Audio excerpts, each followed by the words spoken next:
Ladies and gentlemen, boys and girls, today taking the bumper off this GF8 wagon. It's a 93 Subaru L Impreza.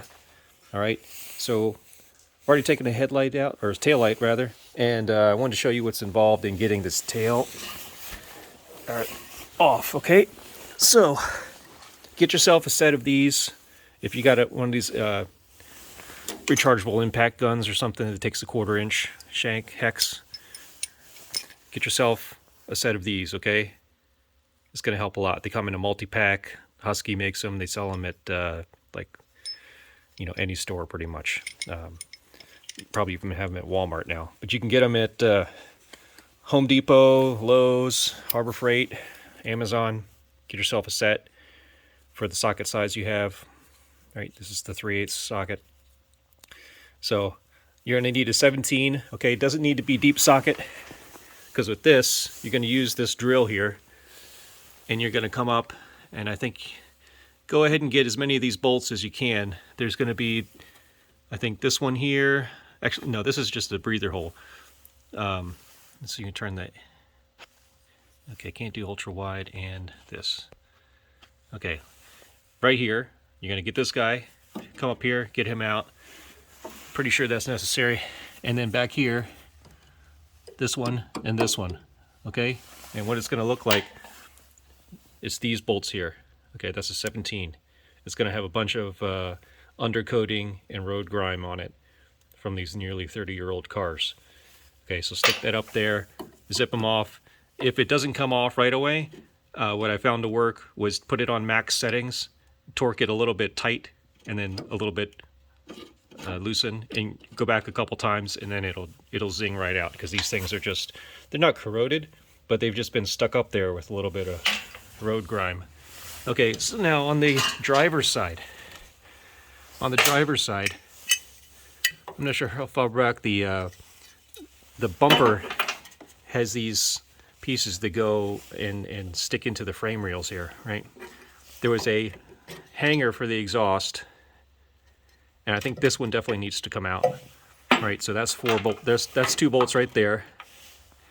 And then there were 2 more bolts right here, and they're all the same. They're all these 17 mil with a lock washer and a washer on them.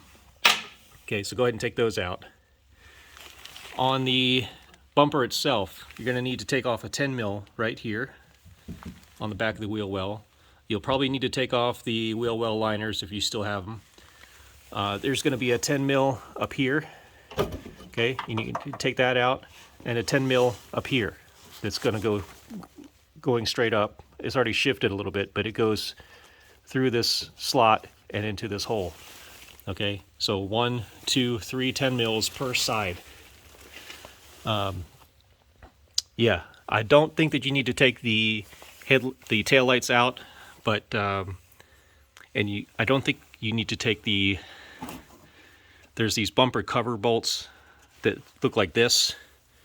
Okay, you're going to see a bunch of these things. Focus. All right, don't try to use the screw thing. These things are so corroded. Don't try to use it. It's a 17 hex, okay? It's the same 17 hex you were using earlier, but it's just really thin. Okay, so you're going to need to press it up in there so it doesn't destroy these. I don't think you need to take these out though. This is just for the bumper cover skin that goes on top of the bumper. So there's like a bunch of these lined up here that go along wherever these holes are. But there's also ones on the top, which I'm going to show you now as I crawl out from underneath. Okay, there's these guys up here. 1, 2, 3, 4, 5, 6, 7, 8, 9. Okay, 9. All right, so for those, you're not going to be able to access these with the taillights in, and when the bumper is fully in, you can't access the ones up here anyway. Okay, so you got to take those big 17 bolts out to get this thing to slide out. Okay, now there's 2 wires that I've found so far. I haven't done the whole thing yet, but they're for your rear license plate. Okay, lights. Okay, and they're held in with a little grommet like this. You can kind of, this is the shape of it, right? This thing was shoved in here in this hole, and then on the back side, you see me wiggling it here, it's going to look like that, okay?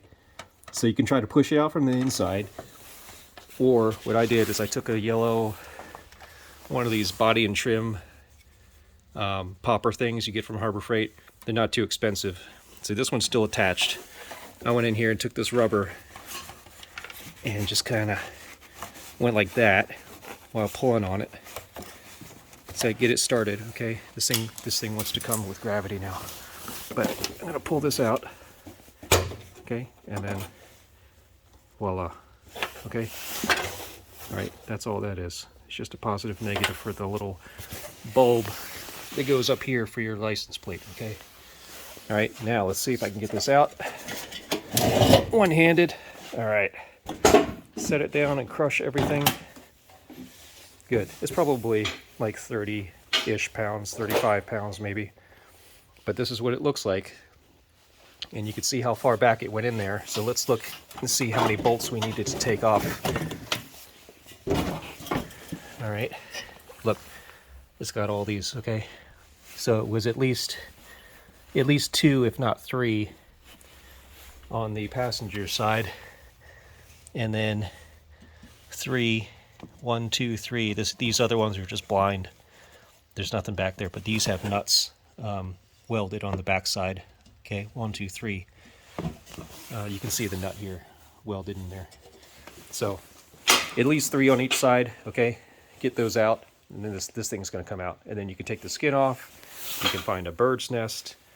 You can repaint the thing, or you can do what I'm going to do, and that's trim this wheel well to make this rat rod's wheelbase sit back a little bit more and lay frame on the ground. All right, good night.